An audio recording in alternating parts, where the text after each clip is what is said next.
Alors on m'envoie souvent des vidéos de youtubeurs qui font du prosélytisme religieux pour essayer de me contredire, peut-être même pour me convertir. Aujourd'hui on va regarder ensemble la vidéo de l'un d'eux, qui a une très grosse chaîne d'ailleurs, Frère Paul Adrien. D'après la description de sa chaîne, il est catholique, religieux dominicain et prêtre. Il n'est d'ailleurs pas le seul à tenir le genre de discours qu'on va entendre. Un imam, un rabbin, aurait aussi très bien pu sortir la même chose, au mot près, pour vendre sa religion. Et ce que je vais dire dans les minutes qui suivent aurait été identique. On va juste visionner et discuter sur une vidéo en particulier que je trouve marrante. Ce n'est absolument pas un clash, tout au plus un commentaire, une réaction à sa publication.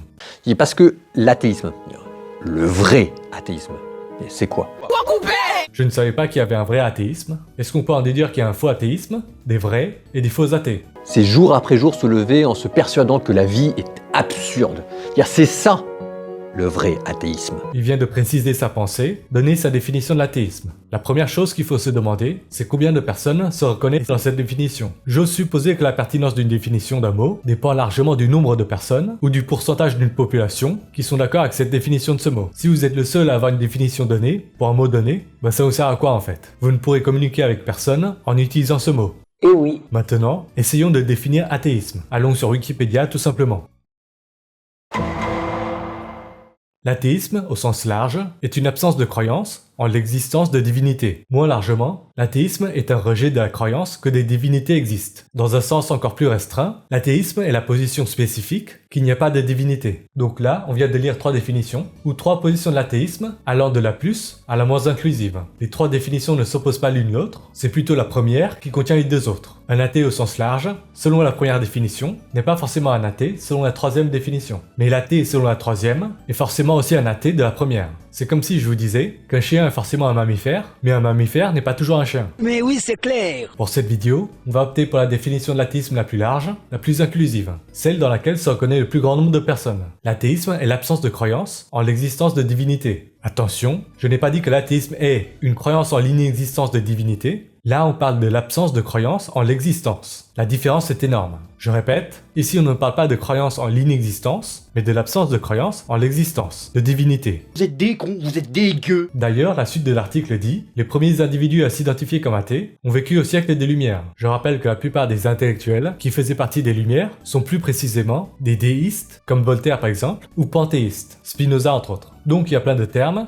de positions possibles. Déiste, panthéiste, agnostique, athée, mais il y a un point commun entre toutes les personnes qui se déclarent comme telles. C'est que si un mec vient voir, s'adresse à un déiste, panthéiste, agnostique ou athée, et lui présente sa religion, le mec déiste, agnostique, panthéiste, athée va répondre « Je ne te crois pas, je ne suis pas convaincu par ce que tu me racontes. » Arrête de nous raconter tes conneries. Et pendant le siècle des Lumières, l'interlocuteur venait surtout pour vous vendre le christianisme. Si un mec vient vous voir et vous parle de son dieu du christianisme, dit qu'il s'est réincarné en un humain, qu'il a multiplié des poissons, a marché sur l'eau, a ressuscité des morts, ne veut pas que vous vous branliez ou baisiez hors mariage, si vous lui répondez « Je ne te crois pas », Arrête de nous raconter tes conneries. ça veut dire que vous êtes athée vis-à-vis du christianisme. Si un autre mec vient vous voir, vous présente sa religion, l'islam par exemple, il vous sort que son dieu ne veut pas que vous mangiez du porc, un prophète qui a coupé la lune en 2, si à ces affirmations vous répondez « Je ne te crois pas, tu ne m'as pas l'air très convaincant ». Arrête de nous raconter tes conneries. Ça veut dire que vous êtes athée vis-à-vis de l'islam. Comme les Lumières sont athées vis-à-vis du christianisme, tout en précisant qu'ils sont parfois déistes, panthéistes, si c'est nécessaire.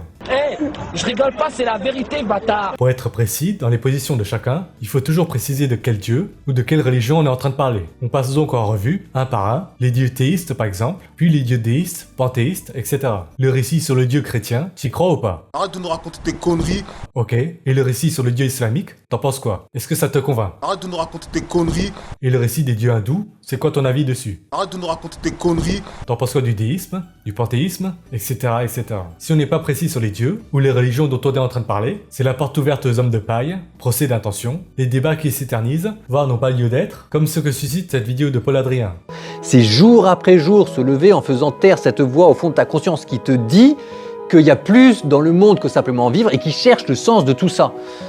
Elle criera de plus en plus fort, quoi, cette voix, jusqu'à ce que tu en deviennes fou. Comme je l'ai dit, il donne sa définition de l'athéisme, qui est très restreinte. Je pense que très peu de personnes se reconnaissent dans cette définition. Il y a aussi des gens qui peuvent trouver que la vie est absurde, n'a pas de sens, sans jamais s'interroger sur la question des religions, ou des dieux. Ils ne savent juste pas quoi faire de leur vie, quoi. Ils ne savent pas quoi faire aujourd'hui, quoi faire demain, la semaine prochaine, dans un mois, dans un an, etc. Vous ne faites rien de votre vie.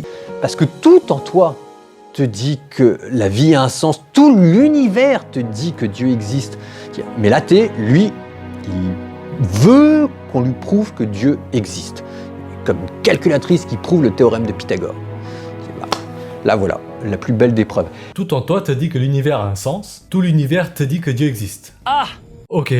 Même en admettant que Dieu existe, là il faudrait préciser lequel. Qui? Ou lesquels. Parce que si on compare les dieux des différentes religions, si on croit en le ou les mauvais dieux, il peut y avoir des conséquences terribles. L'enfer éternel, rien que ça. On va faire tout ce que tu veux, tu seras heureux. Imaginons, je me décide à croire en le Dieu de l'islam, et il s'avère que le récit du christianisme soit vrai. J'irai en enfer, car je n'aurais pas cru que Jésus est Dieu, ou fils de Dieu. Inversement, si je deviens chrétien, et que l'islam est vrai, j'irai aussi en enfer, car en islam, il n'y a que Allah qu'il faut vénérer, pas de culte de Jésus, pas de culte de Marie comme chez les catholiques. Ce serait du shirk, le plus gros péché en islam selon certains. Si je suis polythéiste, hindou, shinto ou je sais pas quoi, et que c'est l'une des religions abrahamiques qui est vraie, j'irai aussi en enfer. Bref, l'argument qu'il faut qu'il y ait absolument un sens à la vie est utilisable par tous les croyants de toutes les religions, même celles qui se contredisent, sont incompatibles. Qu'est-ce que c'est que ce bordel? Au mieux, c'est un argument qui permettrait éventuellement de défendre la position déiste, qui est le point de rencontre entre toutes les positions théistes, celle des religieux, mais rien de plus. Ce n'est absolument pas un argument à utiliser pour défendre une position théiste. On ne défend pas une position théiste avec des arguments qui seraient au mieux déistes. La vie des croyants, elle a un sens et ils sont heureux. Les croyants ont un sens et ils sont heureux. Sur quoi ils se basent pour dire ça? Regardons par exemple la carte du monde du niveau de bonheur et la carte de l'athéisme au sens large, celle des personnes non religieuses, absence de croyance en l'existence d'une divinité. Eh ben, j'ai pas l'impression que les pays avec beaucoup de croyants soient les pays où le niveau de bonheur est le plus élevé. J'ai même l'impression que les pays où il y a beaucoup d'athées ne sont pas forcément à plaindre niveau bonheur. Et je me demande si parfois la hargne de certains athées ne cache pas au fond une certaine forme de jalousie.